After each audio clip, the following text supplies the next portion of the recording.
section we call the man trouble section. If any of you have ever been to my cabarets, you know that my life is a freak fest of stories. And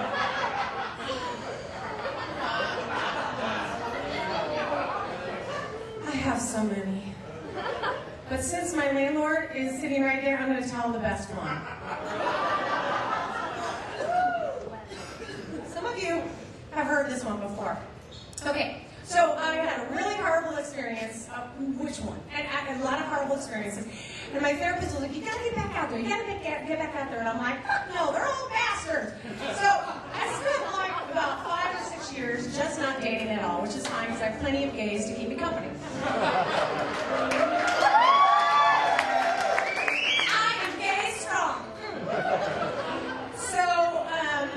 It totally means something different. Okay, I'm sorry. I'm so sorry.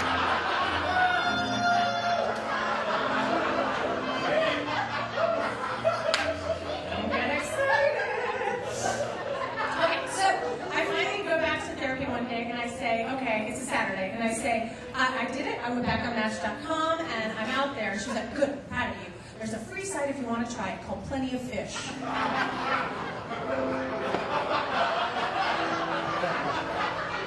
I was like, I don't know, is that a Leslie Bean site, or is it a Christian site? I don't really get the fish thing. And I get the whole fish in the sea, blah, blah, blah, but whatever, it just kind of turns me off for a day. Anyway, so I was like, okay, you know what, I went home, I set up a profile, this is like about 11 o'clock on a Saturday night.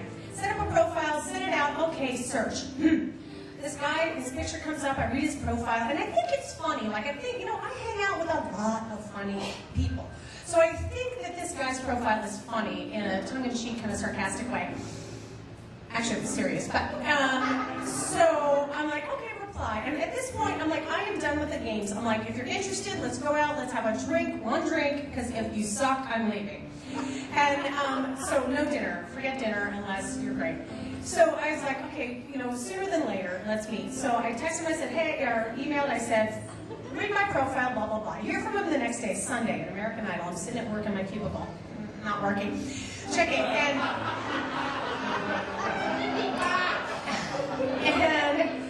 I said, I don't work there anymore, so it's okay. But, so, I get in touch with him. We agree we're going to go to Fiddler's Green in Winter Park. We're going to meet for a drink. Well, I talked to him on the phone the entire way home. At that time, I lived in Dr. Phillips. So about a half hour on the way home, he talks the entire time. The entire time, mind you. And he's just talking so fast like an auctioneer. And I'm thinking, God, this guy's just really nervous talking to a strange woman. So I'm like listening. I get home, I'm sitting on my bed, still listening.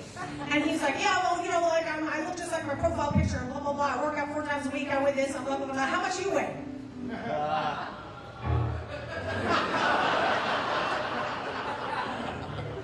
Well, I'm not really the kind of person to weigh myself very much, but I look just like I represent myself in my profile.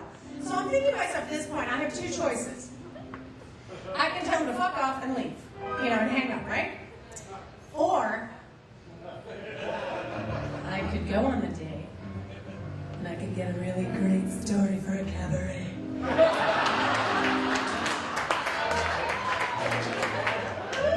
And still like that. So that's what I do. So I'm like, okay. I finally meet the guy. The story is much longer than this, but I'll try to make it shorter. And so we finally meet. The guy in his picture, bald head, goatee, looked like a good-looking guy, had his arms folded, a good smile on his face, but the pixelation wasn't all that great. But still, you could tell what he looked like. I turn around in Fiddler's Green because I hear his, you know, cowboy boots coming up behind me on the wood floor.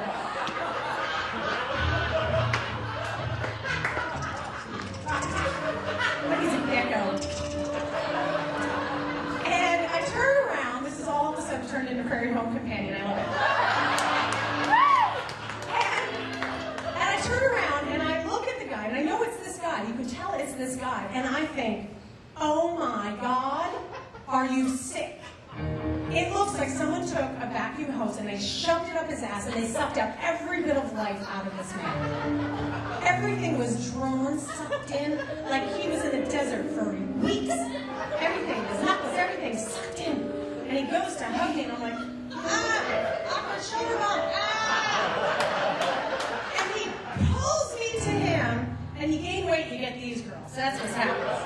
was, right? So he pulls, I just popped, sorry. So he pulls me to him, and he, as I fix my little diaper here, okay, pulls me to him, and he proceeds to frisk me, like everything, down my butt and everything. He's like, in my ear, he's like, yeah, you look good, you look sexy. I'm like, oh my God, I felt like a pork chop. And I was like, okay, let's just sit and have a drink. Well, as he slurps his Jack and Coke back, like gravity wasn't going to take hold and put it in his mouth anyway, I'm listening again, listening, and as you can see tonight, if you did not know me I'm sorry, I love to swear. But this man was offensive. Everything he said out of his mouth was so highly offensive. Telling me about his ex-fiancée and their sex life, and then this other girl that he met on some other dating site, and blah, blah, blah, blah, blah. And he was like, yeah, she was wrong for me like this reason, that reason, but I fucked her anyway.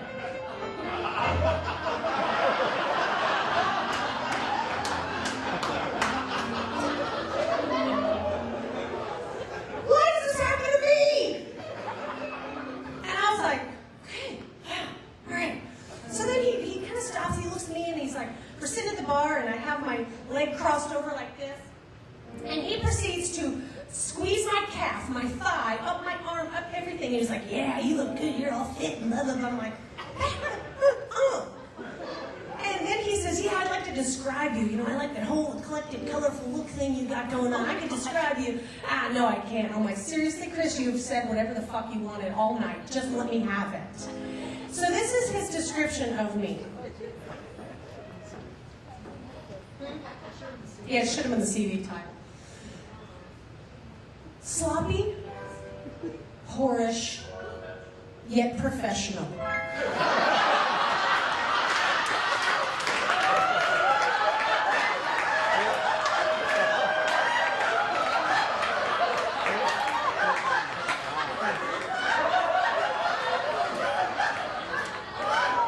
Which, as you can see on the CD, is very true. I mean, I know he's right, but seriously, come on. You need to call me out on it. So, trail of that story, which let's wrap right back down to my landlord. I'm at her house, she's having a party. I hook her up with a DJ, and she's like, please just come sing a song. So I go and sing a song, and I'm like, okay, I don't know anybody here, but I should probably have a beer and stand around and talk to some strangers. So I talk to some strangers, and I'm in her backyard, and all of a sudden it turns into an episode from Friends, but I'm by myself. And so I'm standing with my beer, and I'm thinking, are there any alligators in that water behind me? And I'm like looking around, and then all of a sudden I look inside her house, the back of her house, and in the kitchen area, and I see this guy walking around, and I turn into Courtney Cox, all of a sudden I'm like, behind every bush and everything, behind split leaves, I'm like back and forth. And I'm like, oh my God. So I go get Barb, and I'm like, who is that guy in your kitchen? She's like, oh, that's my across the street neighbor. It's sloppy horse yet professional. The kicker, I could walk to her house. He lives right down the street from me. He couldn't make it tonight.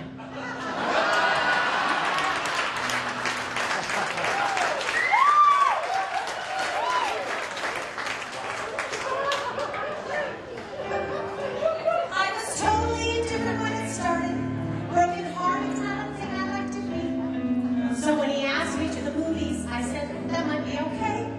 A decent way to spend an hour or 2 or 3. I maintained a cool composure throughout dinner, and I thought that he was nice, but nothing more. But after some Shepley, it's true, there was a longing glance or two while walking through the village to my door. I had a real nice time, I said, and softly tilted back my head. And if he was surprised he didn't look it, I said, I don't usually do this, but I've got some tea upstairs. And he gently took my hand, and then he shook it.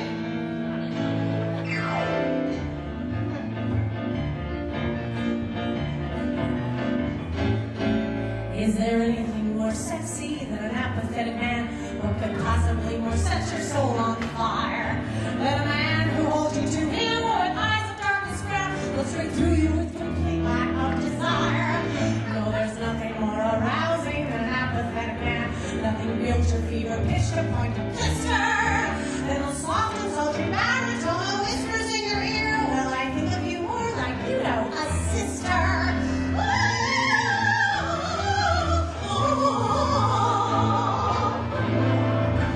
I used to think attentive men were better to adore than champagne, caviar, and then on TV. But nothing in the world could make my heart scream, take me more, from Madison that he could take or leave me. Is there any drug more potent than an apathetic man? Friends have screamed and need a fit to no avail.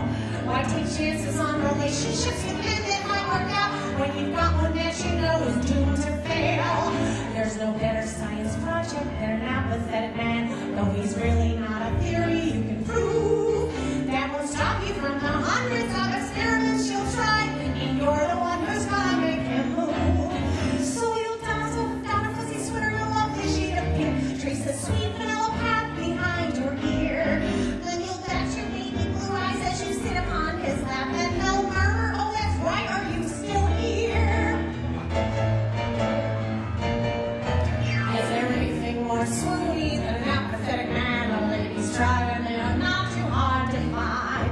Wasting time on friends and family when you could spend your life wondering what the hell is going through his mind.